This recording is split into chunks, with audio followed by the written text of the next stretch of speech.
Welcome to the Adorned Women podcast. Our goal is to inspire you with new stories each week featuring women of faith from all over the world and all walks of life. Through weekly discussions with each sister in Christ, we hope to give you a glimpse into who they are and how their lives have been transformed by the gospel. We're all in this journey together, so let's be inspired together.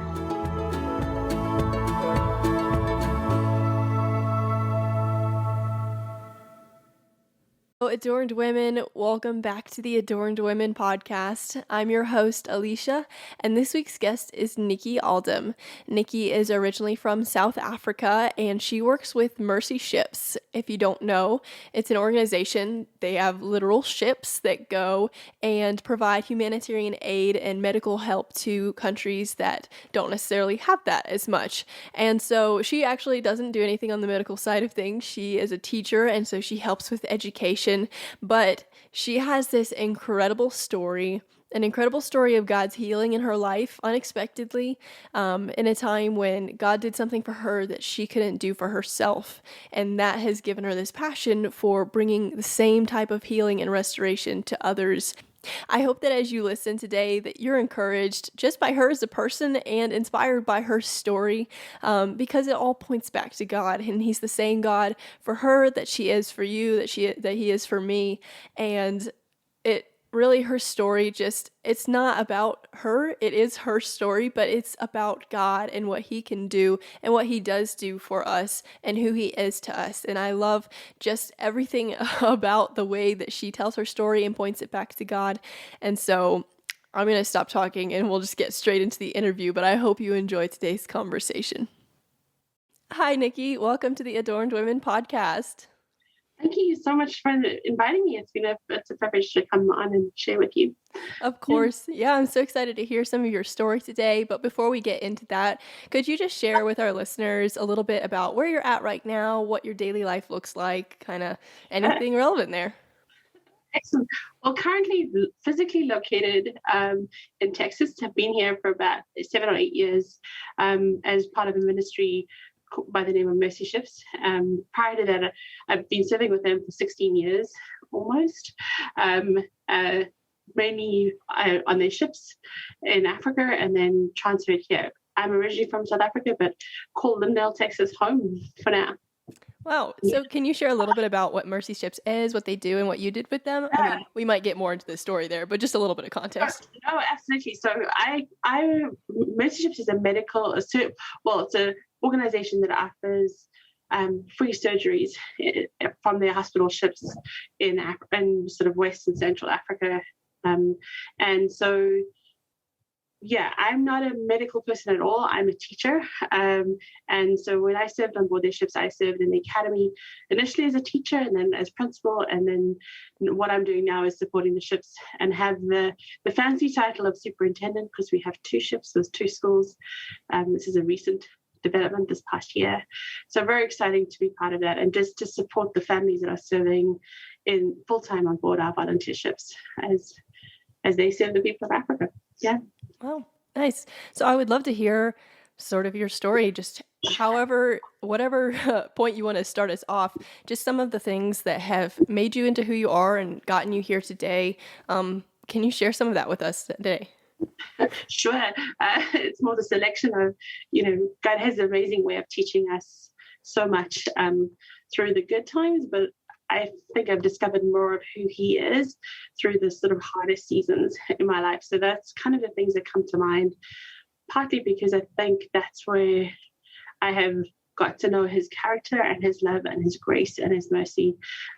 So that's really, probably most of my stories are going to be the hard parts, but it's how God just worked in those. And even to the extent now where I wouldn't want to swap out any of those seasons because I would miss learning and what I've discovered about who God is and what He's doing and how He works.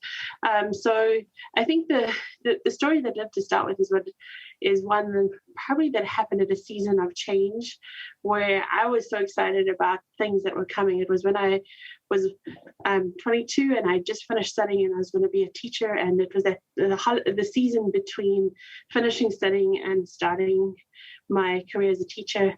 In South Africa, the school year runs from January to December. So this story centers around what happened over sort of New Year between those seasons. And it was, as I said, a season of kind of change, but also expectation of good things that were just going to come. Finally we were growing up and finally just felt like life was going to start.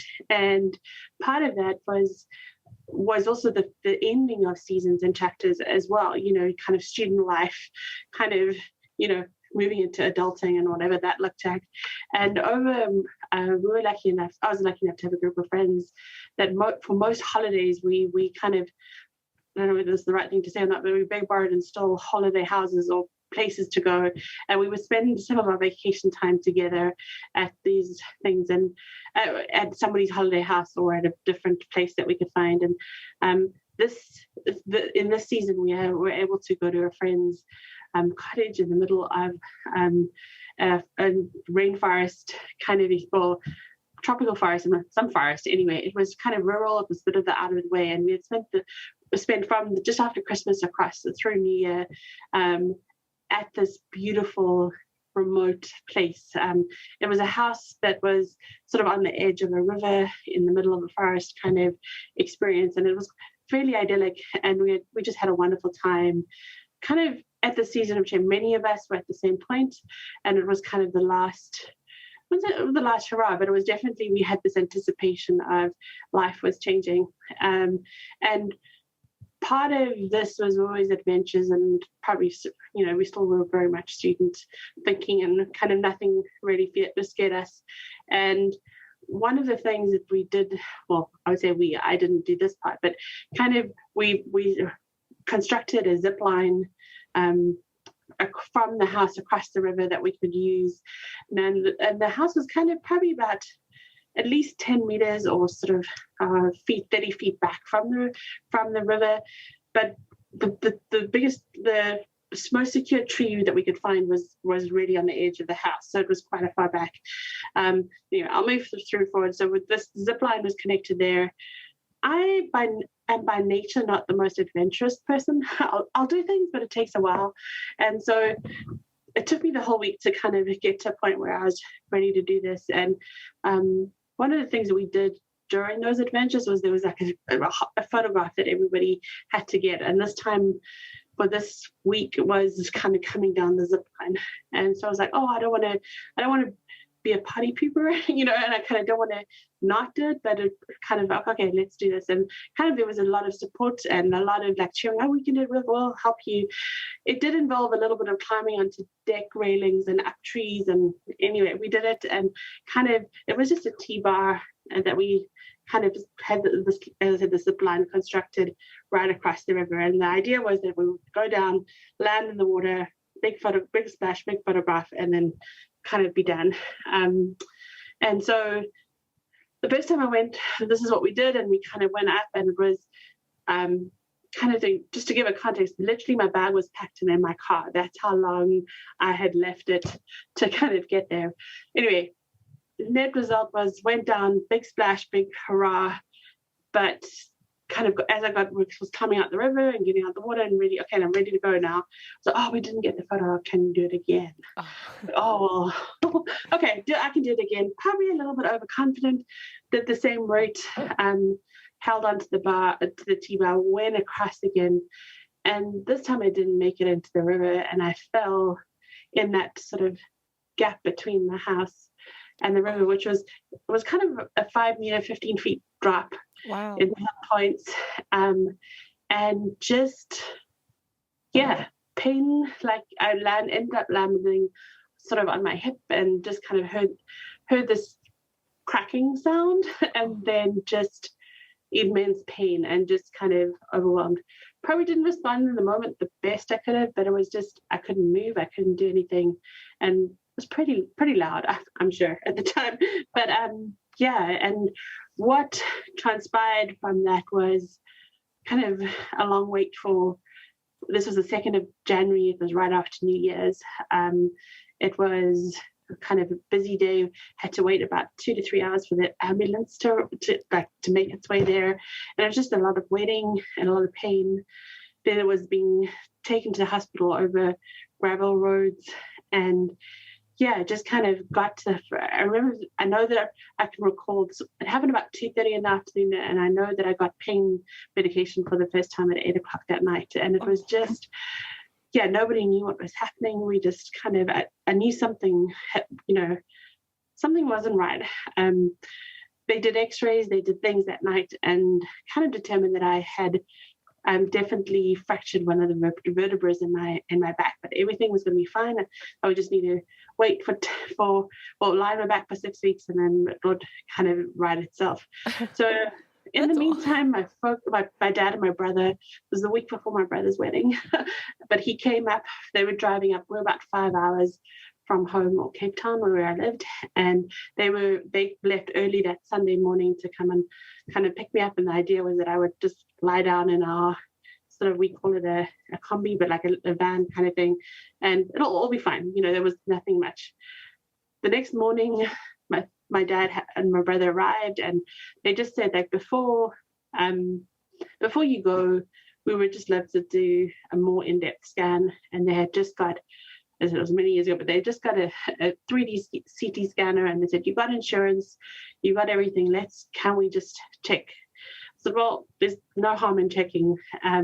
So the same paramedics who had helped me, it was a rural hospital, but the same paramedics who had helped me the day before were there to help me get into this CT scanner. Well, lie down, but you know what I mean, stretch it down. When I came out, there were 9 people waiting there, and I was like, I think this is not quite. And it was just everybody's face was really worried. And thankfully, thankfully in many ways, but what the scan had shown was that my vertebra, my L1 vertebra, had actually exploded and kind of had burst into 5 different fragments and was compromising my spinal cord by 80%. By the time I got back to the room, I had lost the function of my right leg, and it was kind of, they were just very cautious of moving me at all in that sense. So anyway, plan of change was no longer the drive home. I was going to be airlifted back to Cape Town and go straight to the spinal rehab unit, and they would do the assessment there. And quite a terrifying experience, and just realizing that in that moment that, okay, the things that I'd been excited about just all suddenly just became very unclear. What would the future hold? Just the days kind of blurred into many things, but over the course of that week was airlifted back, reassessed, kept losing function, and just kind of like, okay, when is this going to stop? They determined that the surgery was the only way to go to mechanically stabilize my spine and to reconstruct and do a bone graft. And so that you kind of got to do what you got to do kind of thing. Had an amazing team, but there was a lot of speed around a lot of things at that time, and also just so much. So ended up having the surgery. My parents, even though they kind of got more information than I did at the time, but it was, as I said, it was a blow for me, but kind of went into the surgery with the hope of coming out with them being able to stabilize where I was. So the best way to describe it is I could move my legs, but it was a bit like throwing around when your legs fall asleep. Well, my right leg, I could move it all at that point, but it was like they were just heavy, and it was like almost like they'd fallen asleep. I could move them, but with no accuracy, if that was anything. So, but I thought, oh well, I still could move my legs, so that was a good thing. On my one leg anyway. And went into the surgery, and so that's what they're hoping to maintain. So during the surgery, they woke me up halfway because they had removed all the bone fragments, and kind of before they did the final thing, they just wanted to see how much, what nerves were or weren't affected. And surprisingly, I could move both legs in the middle of the surgery, which was amazing. And yeah, so that was like the first, like, obviously everything's going to be fine. This is great.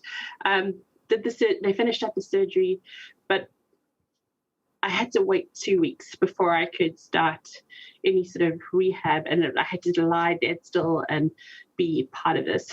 And also I had to wait for the delivery of a full sort of body brace that they kind of molded around you. So that was the next move, was the waiting for this brace. And kind of was this whole wait and anticipation. But in my mind, I can move both my legs, everything's fine. And really was surrounded by friends and family. Eventually, they kind of had to limit the amount of visitors I was getting because I was disturbing everybody in the hospital. But I was just waiting for that brace to arrive.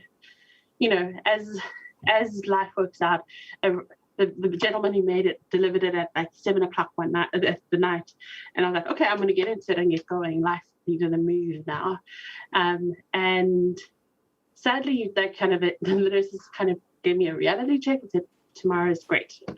Okay, so tomorrow came, jumped in, was very confident that I was going to just jump up and start walking again. And all I needed was this brace on because I could move my legs. They could, they went great, but they could move them. We're going to get going now. And got the brace on, told them I was fine, and sort of got off the bed. And they kind of, probably I was over enthusiastic, but ended up flat on the floor. And I was like, this didn't go according to plan. And the result was the doctor came in and said, Nikki, but we didn't ever tell you would be able to walk. And was just, I hadn't heard those words, whether they had said it or not. I hadn't heard that was the next season of my life, that I wouldn't be able to walk. And it was just soul destroying because I had just, everything it was going to be okay. And it wasn't. And I didn't, in all of this, God had been so, I just felt his presence because of through friends, through people supporting, just knowing that he's good and that he had moved, just so many ways that he had been moving. And then just to hear that was just, oh, wow, and it was just, I didn't know where to put myself, if that made sense. I didn't know where to put my head or my heart. And just kind of this really devastating reality. And so what followed were a couple of weeks of being in the rehab unit where you have these incredible services, physio and occupational therapy, and really just the long-term range was that I was going to be there for about 6 months, and I was going to learn how to maneuver in and out of a wheelchair, get used to what wheelchair life would be like. And that didn't match with what I thought my life would work out and be like. And there was, if I'm honest, I just didn't know how to speak to God in those moments because I just didn't know how to say, part of it was also there's all these things that you get told your whole, in your faith walk, God will never give you more than you can handle. In that moment, it felt like more than I could handle. And I just didn't know how to be what I thought God was asking me to be. How could I be strong enough or persevere enough, or how do I do this? Was kind of that, and where, yeah. So as I said, the weeks kind of followed, and just was this huge, it was hard, and I felt really many things, disappointed, lost. Some days I just didn't feel anything, it was just this season. And part of the routine of the rehab was that they would vlog roll you and every sort of 4 to 6 hours, because to prevent bed sores, because most of the patients were far worse than I were, so I was really lucky in many ways that I could get into, I was in my wheelchair, I wasn't, anyway, there were a lot of things to be grateful for, even if I couldn't see them at that moment. But it was hard not having your sleep interrupted, or 2 or 3 times a night, as you kind of do all the patients in the room, in the ward that we were in. And after one of these episodes, I guess reached breaking points, and I just didn't know, as I said, I didn't know where to put myself. And so one of the things I just kind of in that moment said, okay, God, you've asked me to do many things, and there's many other aspects. This wasn't the first time I felt like it wasn't the first hard thing I'd been to, but it was the hardest thing. And it was kind of, God, okay, how you're good, and this doesn't feel good. But it was, and also just that whole sense of like God doesn't give you more than you can handle. And I just felt like a complete failure. Like I can't do this. And that's really was the essence of my prayer, my cry. It wasn't a prayer. It was, God, I can't do this. You've asked me to do something I can't do. And kind of in that moment, in the darkness, in the middle of the night, what I heard back was, well, then get up and walk. And it was a voice I'd never heard before, but I knew so well. And it was just this, I just was this moment of clarity, and that, okay, get up and walk. And again, hearing it and like, okay, now what do I do with that? But yet there was complete peace around it. I just didn't know what I had to do in that moment. And kind of was also, to be honest, there was a part of me going, did I really hear that? Okay. And so what I did was I kind of tried to distract myself, and I leant onto, or grabbed the closest book that I could find, and I kind of flipped it over, and it was Max Lucado's book on He Still Moves Stones, which is just an amazing collection of God's testimonies of miracles in people's lives. And I opened the one chapter. I'm actually going to look back what it is, but it was related to the woman who had bled for 12 years in Luke chapter 8, and kind of the whole message that was reminding what I can remember from it was reading her story and reading that she not only believed, but she also knew that there was an action required that was part of her faith journey, and that was to reach out and touch Jesus' cloak. And that it wasn't conditional, and God could have moved in other ways, but what he was asking her to do was have both the faith and trust and the belief, but also the action that she needed to do. And for her, that was reaching out. And kind of, the next morning, fell asleep after that, and kind of woke up the next morning just with the sense of incredible peace for the first time in a long time, and just didn't know what my peace was, clearly at that point. And it was the same morning routine of the nurses helping you get dressed into the brace, bumping into the same doorways with the wheelchair. I hadn't quite perfected the art. I had to make my own way to breakfast. And as I was wheeling past the nurse's station, one of the nurse's aides said to me, "So Nikki, you're going to get up and walk today?" And he was kind of reprimanded by all the nurses around him, because surely you don't say that, in a spinal unit. But it was a guide reminding me of what he had said the night before. And I was like, okay. Finished breakfast, got down to the rehab, which was on a different floor. And for some reason, the scheduling had gone haywire that day. All 26 patients were all there at the same time rather than divided up. So it was kind of chaos in the room. And they just said, "Nikki, you're fine.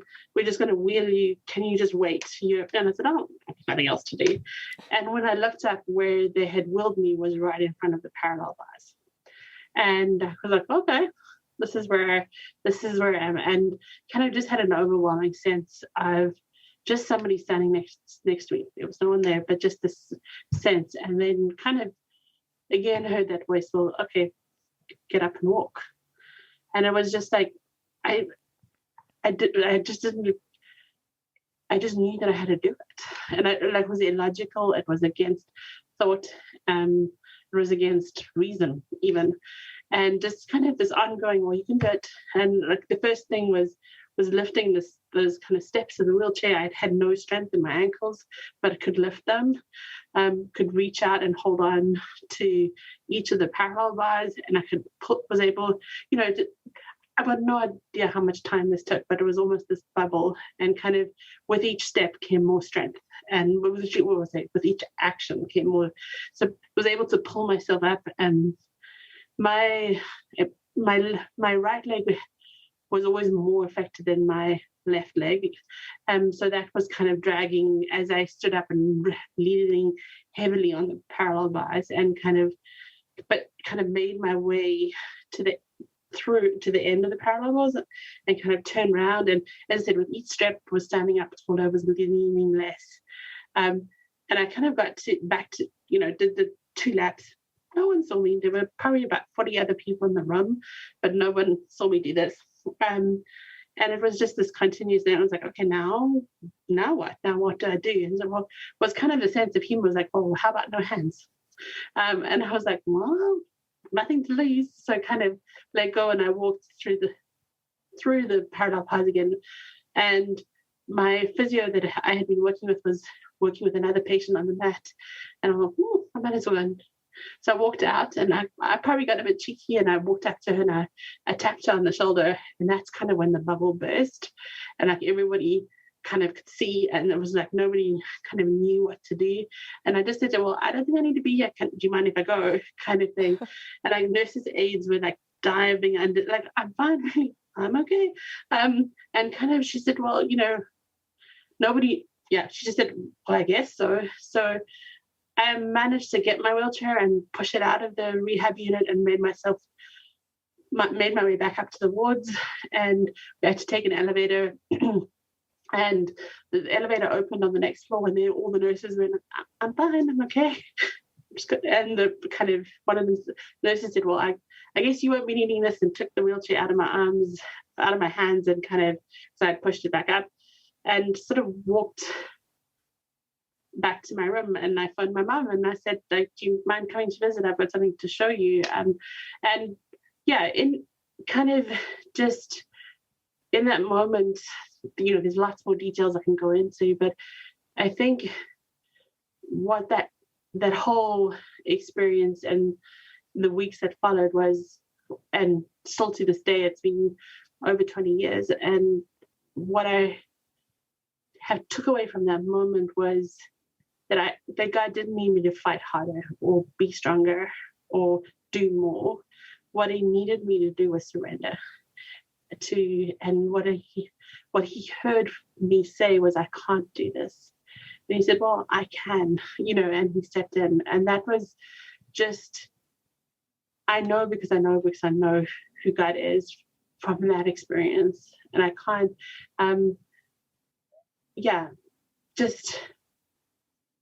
just hearing it goes against the message that we hear so often. You got to do more, be more, push more, and I could always say I can, but I learned the power of saying I can't to a loving and gracious God who hears us, and he, in that moment, I was lucky enough, and I can never explain why, but he chose to not only hear me but to heal me in that moment, and I'll forever be grateful. And that, is part of my story. But that's when I think about that side, is the God that hears me, not above everybody else or because of, but he's my Father, Creator God, all powerful, but he heard me in that moment.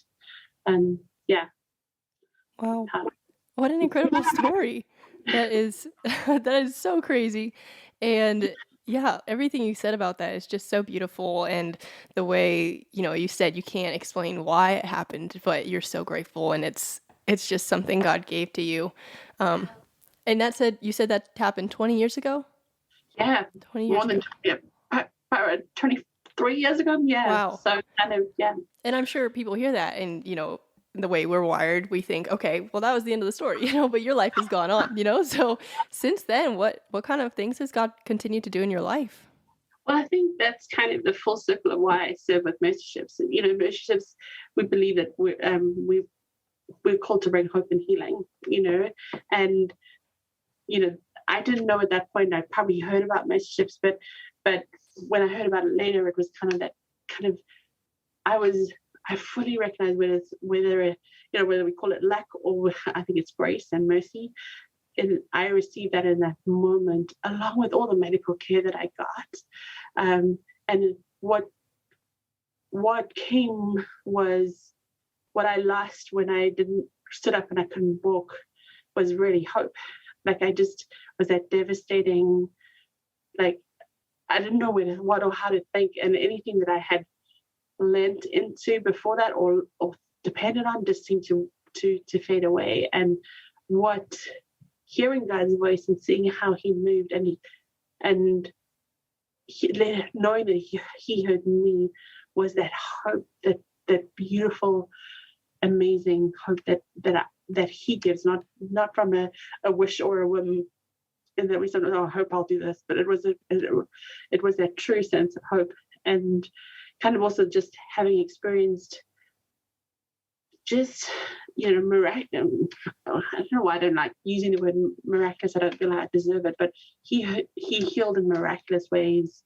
The doctors can't explain. Even though I had conversations with them afterwards, it's just like there's no explanation other than intervention and yeah, I'll take it, kind of thing. But also, and many times feeling unworthy of that. So kind of when there was an opportunity to serve and to do something with my life that was more than just, bringing hope and healing through the ministry of Mercy Ships has been something that for me is about that full circle. And although as I mentioned, I'm not a medical person, it was just, I can take what God, I was a trained teacher, I could teach, I could do this. So kind of, so I think that to me was kind of what drives me, whether I'm in Mercy Ships or I'm not, is kind of how can God restore and redeem hard situations, and what is He asking me to be part of, whether it's sometimes it's even just having a conversation with somebody or listening to somebody else's story. God has a beautiful way of using that to restore and to know that person's being heard in that moment. And to me, that's the starting point of God working in so many ways. So, I think for me, that's knowing that God would kind of, redeems and restores, and that's what He wants to do. Sometimes it takes lifetimes, sometimes He chooses moments, but that's Him, that's what He wants, for us amongst everything. I love that. Yeah. I love that full circle element. Now, you said you've seen, you've had conversations with people. I'm sure you've seen some amazing moments working with Mercy Ships. Would you mind sharing some of the most encouraging or inspiring things that you've seen? Yeah, it was pleasure. Like, think of a lifetime of them, but probably one of them that's the most powerful that I still probably will choke up telling was one of the programs that surgeries that Mercy Ships offer is it's fistula surgery that for women that have been in prolonged labor and often have lost their child through that labor process, but also experience extreme damage that leaves them incontinent. And because of that, it's just really, they're rejected from their families, they're rejected by their communities. And that's one of the surgeries we do, is to restore that and to restore, just that damage, so that person can become restored into their community, that woman. And one of the things that we do is during this process, because the ladies are with us for a long time, as they're healing, is before they go home, they have a dress ceremony, and they get it once they're healed, they get a new dress. And part of it too is they get an opportunity to share their story, so that they can speak out their voice and be heard in that moment as a part of the preparation to return to their communities. And I had the privilege of attending a number of them while I was on board. But one lady, she shared that she had this injury for 26 years. And she had lived on the outskirts of her community, and just with that, her husband had rejected her. Her family had rejected her, and she, to this day, I don't even know how she survived. But she said that she came to Mercy Ships, she heard about it, and she said she was very grateful for the surgery. She was grateful for the care for that, But what she wants to speak about today was not the surgery, not all of those wonderful things. She said, when I arrived, and they often, you know, when the patients arrive on duct, it's usually been a long journey. They've come from rural parts of the country, and she arrived, and our nurses greeted her. They took her hand and they helped her shower and change and get ready for this. And she said, for her, that was the first time in 26 years that somebody had touched her. Wow. And my heart breaks that people have to live with that sense of isolation, you know, kind of. And she said it was not, yes, she's grateful for the surgery and all of everything else that happened, but the fact that somebody just touched her and welcomed her and put their arms around her, well, that was where the restoring and the healing started. And that to me was one of the most powerful. I've got plenty more, but that's kind of the one that sits with me. It's like, it's not, it was the fact that it was such potentially small or insignificant thing that probably wasn't even factored as part of the experience from our perspective, but from her perspective, it was everything. Mm-hmm. So we never know what's going to start that process, right, or connect with that person. Yeah, and it's putting yourself in a position to serve others and just being available for whatever they might need. I think also too, the reminder, you know, probably repeating myself, but the reminder that sometimes it's just being there and available and kind of willing to do whatever. It's not necessarily that you have to be the surgeon or the ultimate skilled, or kind of, it was just, you just have to bring who you are and what God's doing, and be available just to be sensitive to what his Holy Spirit, or just be there. And he uses that in the most powerful ways. Yeah. So. Now I have to ask, because, and I don't know if COVID is the reason that you're doing something slightly different now, but what kind of impact did COVID have on what you were doing with Mercy Ships? Oh, actually last week was a fairly big week. Oh, we celebrated many things. We were sort of out of Africa. We had to leave Africa. We were in Senegal, Dakar, Senegal, the Africa Mercy, and we kind of spent 22 months waiting to go back again. The ship was able to find safe berth up in the Canary Islands, and we did a lot of waiting. God used that time for us to do a lot of preparing, but we scaled back our crew and we scaled back our volunteers, and we kind of just had to wait out, and also kind of seek wisdom on when the best time to return is, because we're a medical ministry. We want to welcome patients on board, but we also are a ship, which is kind of a risky COVID experience. So it was a lot of waiting and anticipating. I wish I could say I can speak personally. I wish I could say I did all of it well, but it was a long time. You know, we'll just be gone for 6 weeks. Well, 6 weeks dragged on, 6 months, a year, and we kind of just kept having to live through just like that anticipation and then the disappointment of we're not doing what God has asked us to do. So, from the school side, we were able to still run. We still had a small group of families on board, so we still ran a much smaller program, but we kept trying to keep faithful in those moments of waiting. And then, this year has been a big year for us, because we've now got, not only do we have the Africa Mercy from January was back in service, we've also welcomed our second ship that we've been building, and both ships are actually side by side at the moment in Dakar. And we had the celebration last week of really just God's faithfulness to us. We're still not necessarily back 100% full ships full. We kind of is a cautious season, but it's kind of, at least we're doing part of what God has asked us to do, what we believe, and bringing that hope and healing through that. Yeah, I think that's such a relatable sentiment, particularly for Christians who, everybody went through COVID, but for those who kind of felt like they weren't able to do fully what God had called them to do. Those who had to change assignments, who had to leave, who had to change what they were doing. And so much. Yeah. So that lost so much. Yeah. It was hard to get through. what kind of did your relationship look like with God? I know you said it wasn't all Yeah. done well, but I think we can all relate to that. And I would just love to hear kind of what your relationship with God looked like throughout that time. Yeah. I think for me, one of the lessons ways that I try to live my life is like, even if things don't go according to my plan, I'm a little bit of a control freak. So I kind of that surrender is a continuous theme in my life. I love to be able to plan something and for it to happen. And COVID has been a long season of pretty much saying planning is to put aside and rather living in the moment and saying, okay, I'm not doing exactly what I wanted to do, but what do you want me to do in this moment? What is this waiting for? What is this?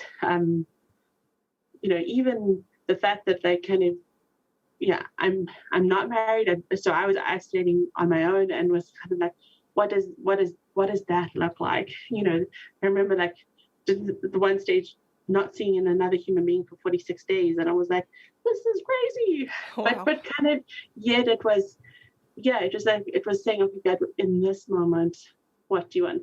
As I said, not all of it was good, but it was kind of that sense of letting go and surrendering, and kind of, for me, it was a season of peeling back a lot of my expectations again, and in many ways mirrored a lot of what happened 22 years ago. Not as dramatic, thankfully, but it was that peeling back of kind of the layers that I had put on, or the things that I had thought was important or that I wanted to do, and just kind of say, okay, God, what do you want?